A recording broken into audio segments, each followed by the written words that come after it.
Recording in progress.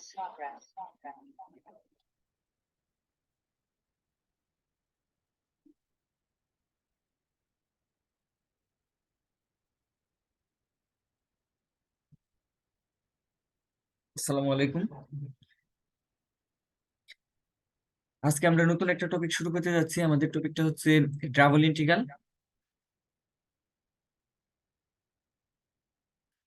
আচ্ছা, double integral থেকে আমাদের প্রথম ধারণাটা আসবে, আহ, মানে ডাবল ইন্টিগ্রাল আমরা কিভাবে সলভ করতে পারি সেই বিষয়টা যদি আমরা দেখতে চাই, তাহলে আহ, আমাদের ক্যালকুলাস ওয়ানে চলে যাব। ক্যালকুলাস ওয়ানে আমরা কি দেখেছি?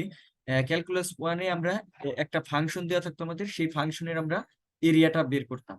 এখন আমি এইখানে একটু লিখে রাখছি আমাদের এরিয়া ফাইন্ড করার যে আইডিয়াটা, সেই আইডিয়াটা আমাদের কিরকম ছিল। এইরকম আমাদের এইটা যদি একটা কার্ভ হয় এফ অফ এক্স, এই কার্ভের জন্য আহ, আমরা কি করতাম, এই কার্ভকে অনেকগুলো ক্ষুদ্র ক্ষুদ্র ভাগে ভাগ করতাম। তারপর কি সেগুলোর আমরা কি করতাম, সেই ক্ষুদ্র ক্ষুদ্র অংশের এরিয়া বের করতাম। সেই এরিয়াগুলো সাম করলে পরে আমরা যে এরিয়াটা পাইতাম সেইটাই হচ্ছে আমাদের টোটাল কার্ভটার এরিয়া হতো। এখন যখন আমরা ডাবল ইন্টিগ্রাল করব, অবশ্যই তোমরা এখানে বুঝতে পারছো যে ডাবল ইন্টিগ্রালের ক্ষেত্রে আমাদের যে ভ্যারিয়েবল থাকবে সেটা হলো দুই ধরনের, এক্স ওয়াই অথবা এক্স জেড, যেরকমই হোক। আর আমরা সেই ক্ষেত্রে কি পাবো সেটা যদি আমরা একটু দেখি। দেখো, এখানে আমি আইডিয়াটা একটু বিল্ড আপ করার চেষ্টা করছি। এইখানে আহ, মানে আমাদের গ্রাফটা আছে, সেই গ্রাফের একটা ক্ষুদ্র পরিমাণ অংশ যদি ডেল এক্স ওয়ান হয়, এবং এইটার রেঞ্জ যদি এ থেকে বি পর্যন্ত বিস্তৃত, মানে আমাদের এরিয়াটুকু ফাইন্ড করতে বলে এই এ টু বি এর মাঝে যে অংশটুকু আছে সেই অংশটার যদি এরিয়া বের করতে বলে বলে সেই ক্ষেত্রে আমরা এ বি এর মাঝে অনেকগুলো ক্ষুদ্র ক্ষুদ্র অংশে এরকম ভাগ করবো, যেগুলোর নাম আমরা দিলাম ডেল এক্স ওয়ান। এরকম পরেরটা হবে ডেল এক্স টু, এটা হবে ডেল এক্স থ্রি, এরকম অসংখ্য থাকবে। এখন এইটা যদি আমরা করি, তারপরে আমরা কি করতাম, এই দেখো এখানে একটা নির্দিষ্ট পয়েন্ট, এই যদি হয় এ কে, এক্স কে, এই এক্স কে এর জন্য আমরা একটা হাইট পাবো, সেই হাইটটা হচ্ছে F of x K star. এটা যদি হয়, এখন আমরা কি করব, এইরকম আমরা প্রত্যেকটা আমাদের যে রেক্ট্যাঙ্গল, এইখানে রেক্ট্যাঙ্গল আমরা কনসিডার করছিলাম, সেইগুলোর জন্য আমরা এরকম অসংখ্য পাবো, এরকম অসংখ্য পাবো। সেই ক্ষেত্রে আমরা সাম করলে পরে যে টোটাল যে এরিয়াটা আসবে সেটা আমাদের এরিয়া। আর এইটাকে যদি আমরা লিমিট, মানে এটা যদি অতি ক্ষুদ্র হয়, এইচ টেন্ডস টু ইনফিনিটি, আর যদি এই রেক্টেঙ্গেল গুলা ইনফিনিটি সংখ্যক হয়, তাহলে আমরা এখানে কি লিখতে পারি, এইটা এইভাবে লিখতে পারতাম। এটা আমাদের সবারই জানা, এটা আমরা ক্যালকুলাস ওয়ানেও পড়েছি, এছাড়া আমরা ইন্টারমিডিয়েটে এই ফর্মুলা ইউজ করে পড়াশোনা করছি। এখন আমাদের ডাবল ইন্টিগ্রাল আসে। ডাবল ইন্টিগ্রালে আমাদের মেইনলি কি হয়? আচ্ছা, এটা হচ্ছে আমাদের ডাবল ইন্টিগ্রাল। দেখো, ডাবল ইন্টিগ্রালে আমরা অবশ্যই বুঝতে পারছি যে এক্স ওয়াই যুক্ত কিছু একটা টার্ম থাকবে। আচ্ছা দেখি, X square plus Y square is equal to ধরলাম 4। এইখানে আমরা এইটা যদি আমরা এক্স ওয়াই প্লেনে আঁকি, তাহলে সেই ক্ষেত্রে আমরা কি পাবো, এইটা আমাদের আসবে হচ্ছে একটা সার্কেল আসবে, এটা রেডিয়াস হবে 2। এখন যদি এইখানে এইটা আমরা মানে থার্ড ডাইমেনশন মানে 3D তে কল্পনা করি, বা এটার যদি ডাবল ইন্টিগ্রাল করি, সেই ক্ষেত্রে এটা আমাদের কি বোঝায়, এটা বোঝায় হচ্ছে এটা যে জেড অ্যাক্সিস বরাবর এইটা। আচ্ছা, আমরা এইটা দেখি, এটা যদি আমরা দেখি, দেখো এখানে আমাদের একটা, এইটা যদি আমাদের একটা সারফেস হয় এই পুরাটা, তাহলে এইটার একটা নির্দিষ্ট অংশ হচ্ছে এইটুকু, এইটুকুর আমাদের কি ডাবল ইন্টিগ্রাল করতে হবে। যদি আমরা ডাবল ইন্টিগ্রাল করি, তাহলে সেই ক্ষেত্রে আমরা দেখো এই ক্ষেত্রে এটার কি পাবো, এই টোটাল যে ভলিউমটুকু আছে এই ভলিউমটুকু আমরা এখান থেকে পাবো। তাহলে যদি আমরা ভলিউমটা বের করতে চাই, তাহলে আমাদের কি করতে হয় দেখি আমরা। আচ্ছা, এইটা যদি আমাদের একটা সারফেস হয়, এই সারফেসটার মানে এইটুকু পোর্শনের যদি প্রজেকশনটা আমাদের এক্স ওয়াই প্লেনে এইটা হয়, ঠিক আছে, এইটুকু হলো। এখন আমরা এটাকে আমরা, দেখো এটা হলো, এটাকে আমরা এক্স ওয়াই প্লেনে এইভাবে দেখাতে পারি, মানে এক্স ওয়াই প্লেনে এইরকম এখানে একটা প্লেন আসবে।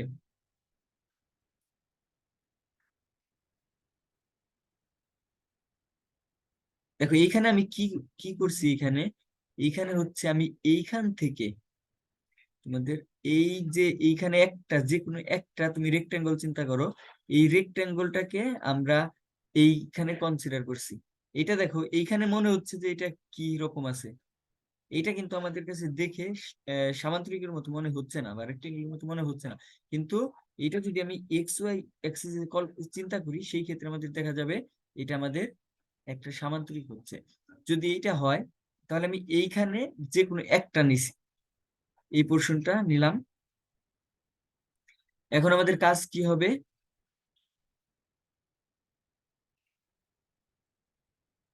দেখো এইখানে তাহলে আমরা কি করতেছি, এইখানে দেখো একটা পয়েন্ট যদি কনসিডার করি আমরা, এই পয়েন্টে আমাদের পৌঁছাতে হলে আমাদের কি কোন কোন অ্যাক্সিস বরাবর যেতে হবে।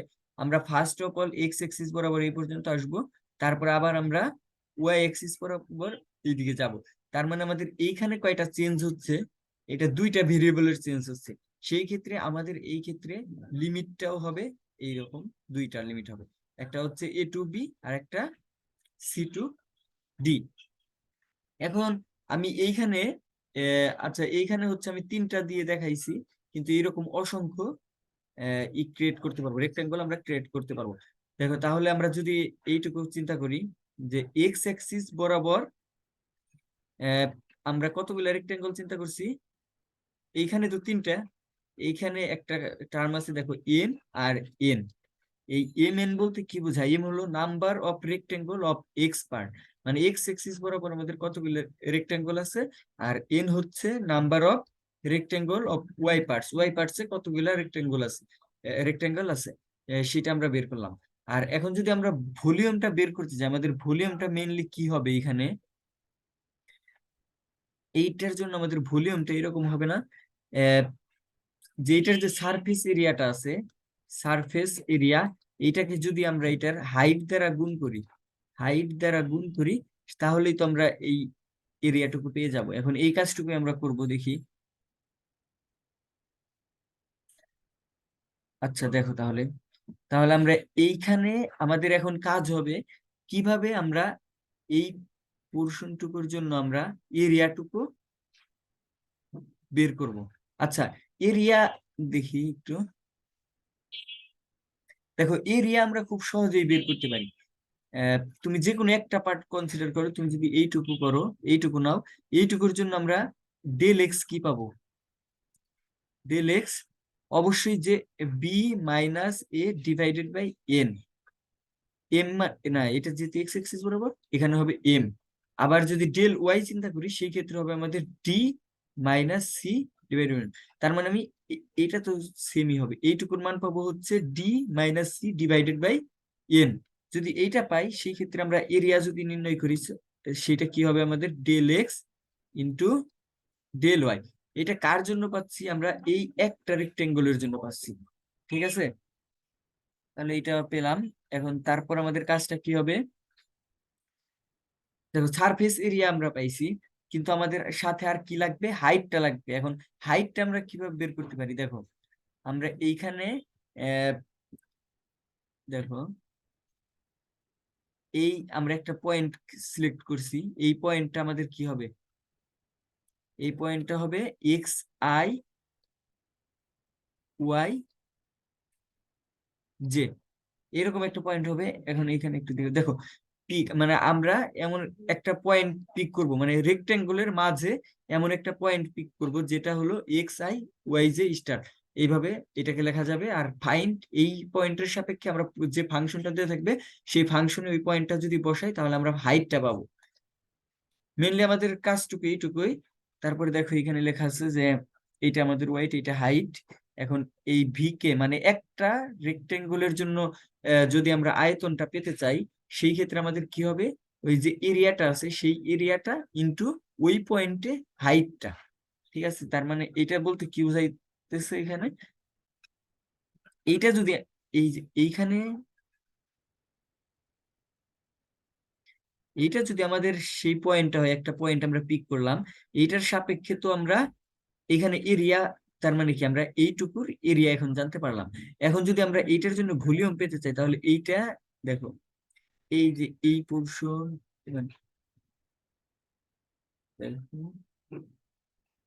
আচ্ছা এই যে এইরকম,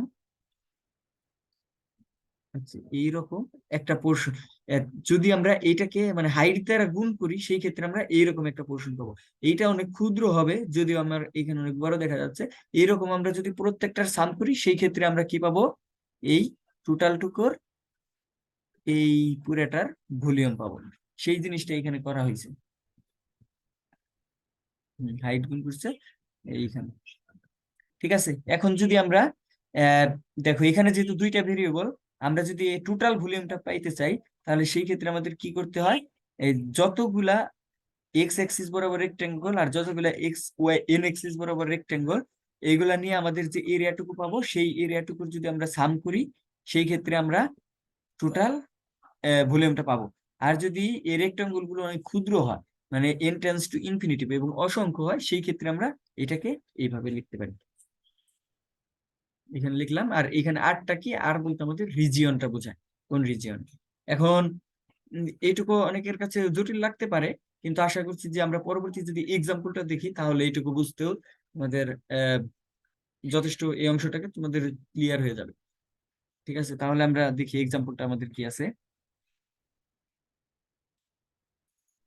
দেখো এখানে কি বলছে, find the volume for Z is equal two 8 - 2x² - y²। তার মানে এখানে ফাংশন কোনটা, এটা হচ্ছে আমাদের f(x, y). আচ্ছা, অন দি রিজিয়ন, এই রিজিয়নটা আমাদের দেওয়া আছে এইটুকু।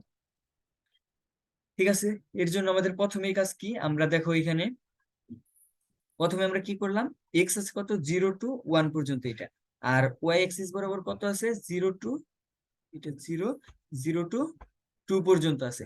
এখন সেই ক্ষেত্রে আমাদের কাজ কি, 0 to 2 পর্যন্ত আছে। এখন যদি আমরা এখানে দুইটা রেক্টাঙ্গল চিন্তা করি, দুইটা রেক্টাঙ্গল যদি চিন্তা করি সেই ক্ষেত্রে দেখি এখানে কি হয়। দেখো এখানে দুইটা রেক্টাঙ্গল কল্পনা করলাম, এক্স অ্যাক্সিস বরাবর 1 2, আর ওয়াই অ্যাক্সিস বরাবর 1 2। এখন তাহলে এখানে বলো এম এর মান কত হবে, অবশ্যই 2। এন এর মান কত, এন এর মানও 2। তাহলে এইখান থেকে আমরা খুব সহজেই ডেল এক্স এর মানটা বের করতে পারি, B minus A divided by N is equal to half আসলো, আর এই ডেল ওয়াই হবে 2 - 0 / 2 = 1। এখন এখান থেকে আমরা চাইলে সহজেই এরিয়াটা বের করতে পারি, দুইটা গুণ করে দিলাম, এটা হচ্ছে আমাদের এরিয়া। এখন যদি আমরা ভলিউম পেতে চাই তাহলে দেখো আমাদের, দেখো আমরা ওই এর উপরে আমরা একটা পয়েন্ট কনসিডার করার জন্য আমরা মিডল এই পয়েন্টটাকে নিয়েছিলাম। তোমরা চাইলে এটা দিয়েও করতে পারবে। এখানে পয়েন্ট আমাদের কত হবে তাহলে, এটা হবে আমাদের হাফ, হাফ না না 1/4, হাফ। এই পয়েন্টটা এই 1/8, এইটুকু তো হাফ, আর এইখানে হবে তাহলে 1/4, আর এইটা তো 1 এর অর্ধেক, এখানে হাফ হবে। এরকম এইগুলা বের করেও তুমি এখানে করতে পারো। দেখো, আর আমি এখানে এখন কোনটা চিন্তা করছি, এটার কর্নার পয়েন্ট গুলো চিন্তা করছি, এই পয়েন্টটা নিছি, এই পয়েন্টটা নিছি, এই পয়েন্ট, এই পয়েন্ট নিছি। এর জন্য আমরা কি, এফ অফ, আমরা দেখো একটা পয়েন্ট পিক করছি, বলছিলাম একটা পয়েন্ট পিক করতে, সেই পয়েন্টটা যদি আমরা ফাংশনে বসাই তাহলে হাইটটা পাই। এই পয়েন্টটা এখানে বসাইলাম, এইখানে বসালাম, এইখানে বসালাম, এটা কত হবে, এটা 1 0, আচ্ছা 0 1 হবে, এটা 0 1।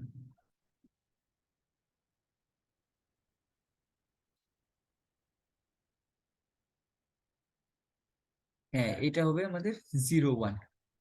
এটা যদি হয় তাহলে এটা যদি আমি ফাংশনে বসাই, তারপর যদি তোমরা ক্যালকুলেশন করো দেখবে এটার মান আসতেছে 25/2। এইটা সলভ করার ক্ষেত্রে আমাদের যেহেতু এইখানে রেক্টেঙ্গল আমরা মাত্র 4টা কনসিডার করছি, সেই ক্ষেত্রে আমাদের মানের একটু ডিফারেন্স হতেই পারে। এখন যদি আমরা কেউ যদি আরো বেশি চিন্তা করে দেখা যাবে মানে তার মানটা আরেকটু কাছাকাছি আসছে, কিন্তু অ্যাপ্রক্সিমেটলি এই টাইপের মান আমরা পাবো। সো হ্যাঁ, এইটা আশা করি তোমরা বুঝতে পারছো, মেনলি আমাদের কাজটা এইটাই। এখন তুমি যদি দেখি আমাদের ফাংশনটা কি ছিল, এই ফাংশনটাকে তোমরা, তোমাদের কাজ এটা এটা এইটা করবা, 2x² - y²। আচ্ছা, এটা তো ডাবল ইন্টিগ্রালে আমরা এখন প্রবেশ করি না, এটা পরে দেখবো আমরা। আহ এই যেটুকু বুঝলাম এইটুকু কি সবার ক্লিয়ার, না কোনো বুঝতে অসুবিধা আছে, সেটা যদি থাকে অবশ্যই তোমরা জানাতে পারো। তাহলে আজকে এই পর্যন্তই। আশা করি ভালো লাগছে। আল্লাহ হাফেজ।